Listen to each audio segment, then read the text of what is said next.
Hi guys, thanks for joining me today. I'm Marilyn and my channel's Making with Marilyn.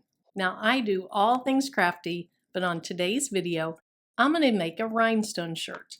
So if you're interested in seeing that process and seeing the outcome, keep watching the video. Now before I turn the camera angle though, if you haven't subscribed yet, please watch my content, consider subscribing, and if you do, I would greatly appreciate it. Then also, if you do, tap the bell, select the all notification. That way YouTube lets you know anytime I upload new content. Now the first thing I want to do before I jump into the project is show you what I'm going to be doing. Now this is a shirt that I made for myself and it has a Power Cat head on it.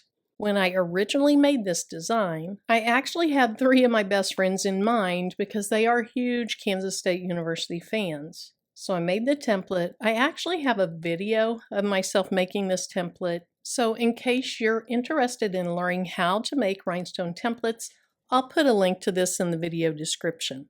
The other thing is, one of my next 2 or 3 videos, I will be showing you how to make a rhinestone template, and it'll be fairly detailed, step by step.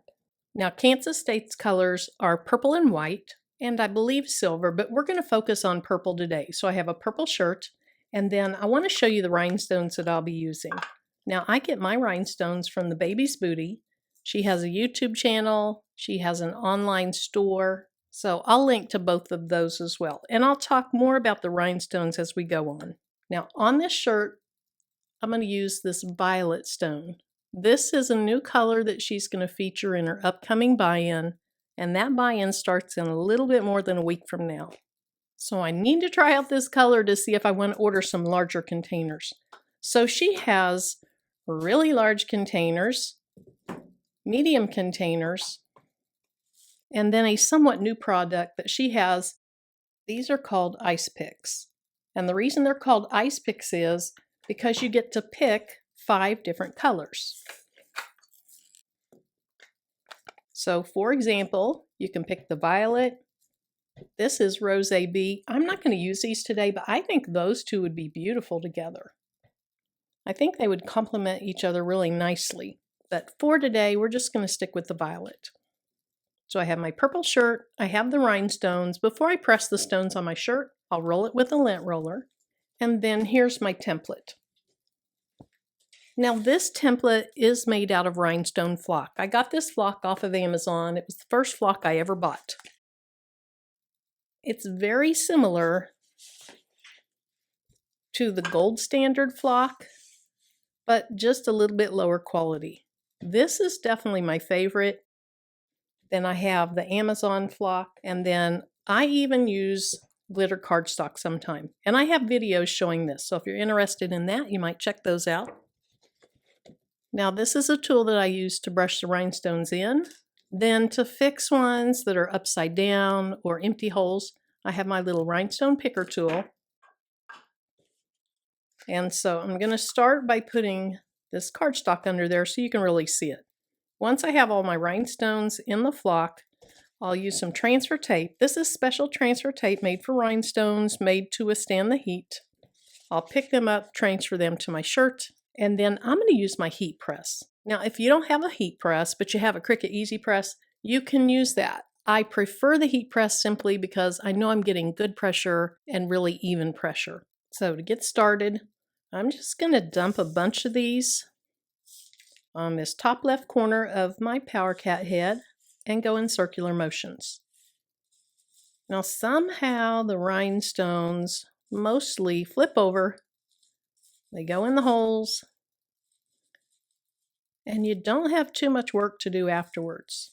Now I'm never lucky enough, or good enough I should say, to have all my holes filled perfectly. So I have to use that little rhinestone picker tool to move some, to flip some over, and to remove my excess ones. All in all, it's not a really difficult process, and it's not a real long process. Okay, so you can see most of the holes up in this top left corner are filled.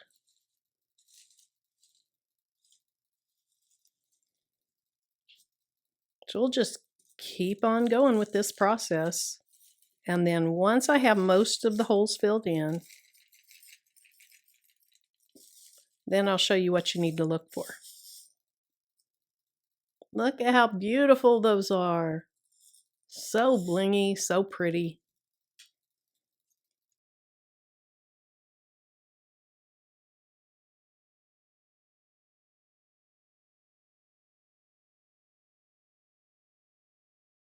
Okay, so a majority of the holes are filled. So what I'm going to do is I'm just going to brush off the excess ones.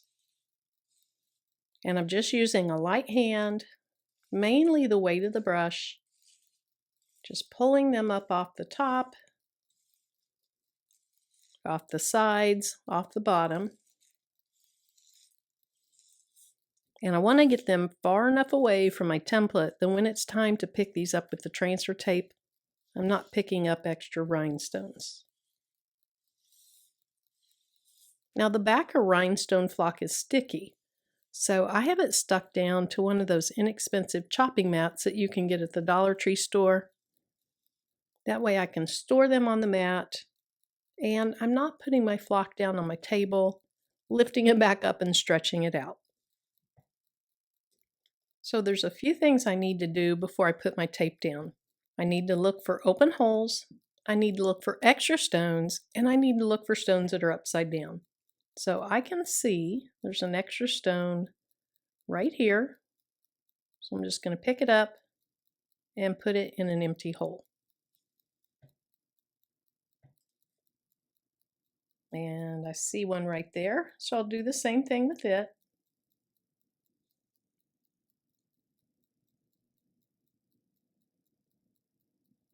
So getting rid of your excess stones and just putting them in the empty holes, to me that's the most efficient way to do this.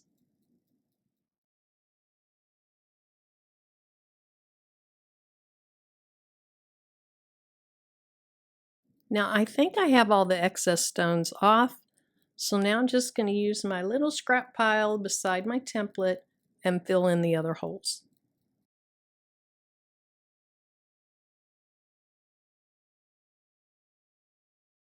Okay, I think I'm done, but before I put my transfer tape down, I'm going to put my head straight over this. I'll delete that so you're not looking at the back of my head, and I want to inspect this really well. Okay, I'm pretty sure I'm done. I'll just move the rest of my stones far enough away. I'm not going to pick them up. Now this next part is the most nerve-wracking part. In fact, if you want to see me really mess this up, watch till the end of the video because you're going to see my first attempt at this was not successful. And I'm going to tell you what I think the problem was.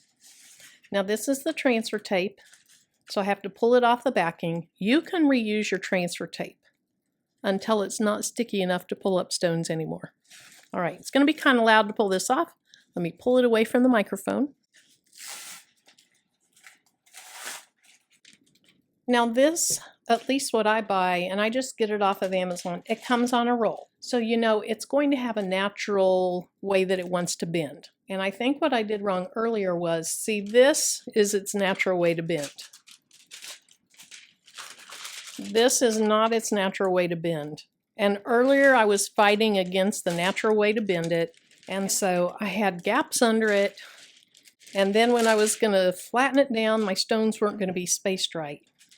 So I had to scrape them. Well, I'm not even going to tell you the whole story. You can just go watch it. Okay.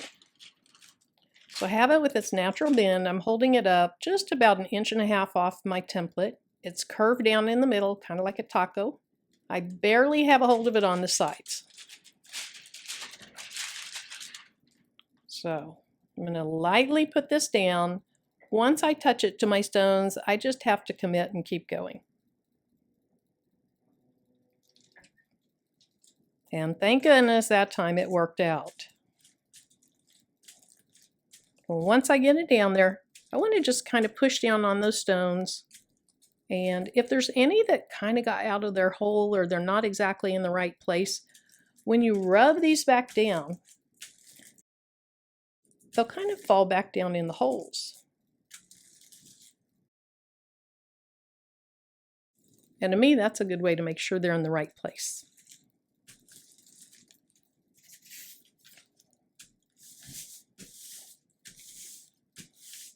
Now this is new transfer tape, so I probably don't need to push down this hard. Once you've used your transfer tape a few times, you do have to put a little more pressure on it, but I think those will come up just fine. Now what I'm going to do is I'm just going to peel this up slowly, and as I peel it up, I'm going to make sure all the stones come up. If I have any that don't come up, then I'll place it back down, put some pressure on top, and then try it again. So let me show you what I mean. So let's pretend some of those weren't staying on the transfer tape. I'd lay it back down, and then I would just press on the one or two that aren't coming up. Now they are, so I don't need to do that, but I wanted to kind of explain that.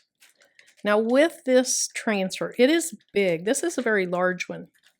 So what I like to do is I keep pulling, and then I like to just let it set on the front side. So it's upside down. Because when I first started, I was lifting them up into the air, and I had one where I let the two back sides get attached to each other, and that wasn't good. That didn't work out too well at all.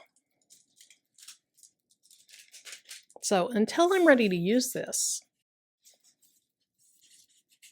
I can just put the backing back on.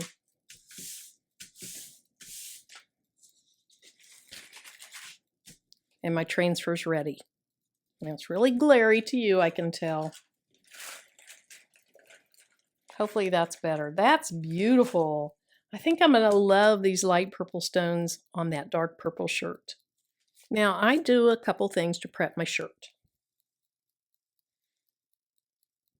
First thing I want to do is use a lint roller and just get any stray fibers that are under where my template will go, or where my rhinestones will go, and just clean that off.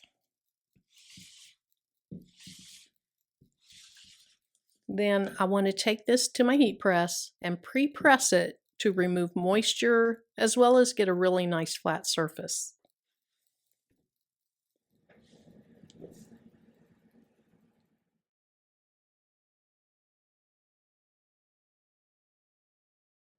Now the press that I use is just an inexpensive press that I got off of Amazon. And right now I have the pads under the shirt. That way I can place my template right here. Once I feel like it's in the right place, I can just carry this pads and all back over there. Now for me, it's important when I'm pressing it to have this collar off the edge of these pads. That way I'm not putting pressure on that, because I have seen where it kind of makes it a different texture if you press right on the thicker collar. Alright, so I have my little t-shirt guide that my daughter got me for Christmas last year. It's one I had picked out. And I think I need to move it up. I want it to be about 3 inches from the top of the collar. Alright, so here's my transfer. Now, unless you really need to put it back on the backing, I would just leave it upside down until you need it. But I did want to show you that was an option. So I'm just going to set this down, take a nice look at it. If I need to move it, I'm not just going to drag it. I'm going to pull it up, twist it, move it, whatever I need to do. But I learned the hard way, don't drag them. Okay, that looks pretty good. And this is slanted. This doesn't go straight down, but I want it to be a little bit more straight than what it looks like now.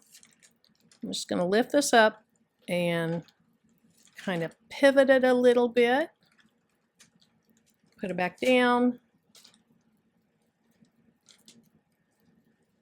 I think that's good. So I'll go ahead and remove this.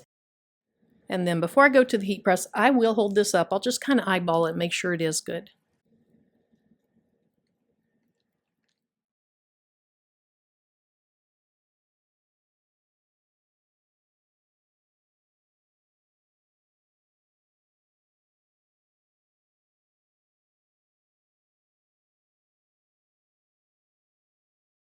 Now I see that one of my rhinestones shifted, so I'm going to have to fix that.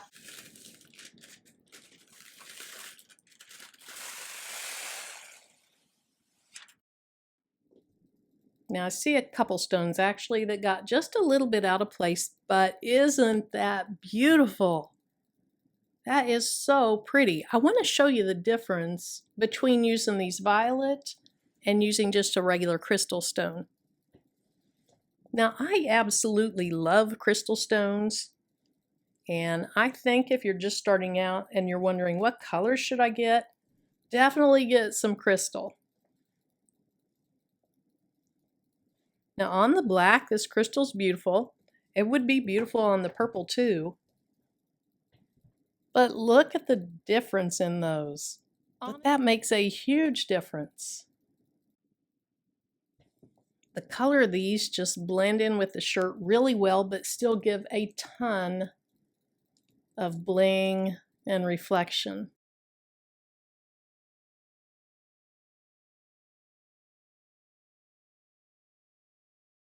All right, let's take one last look at this.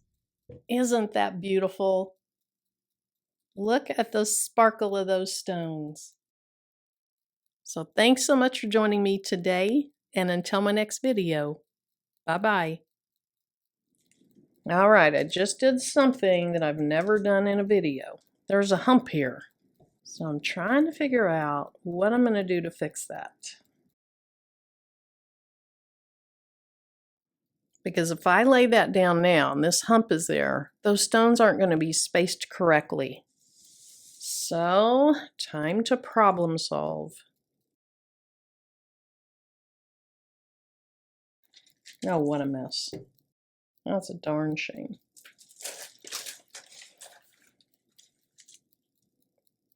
That ain't gonna work.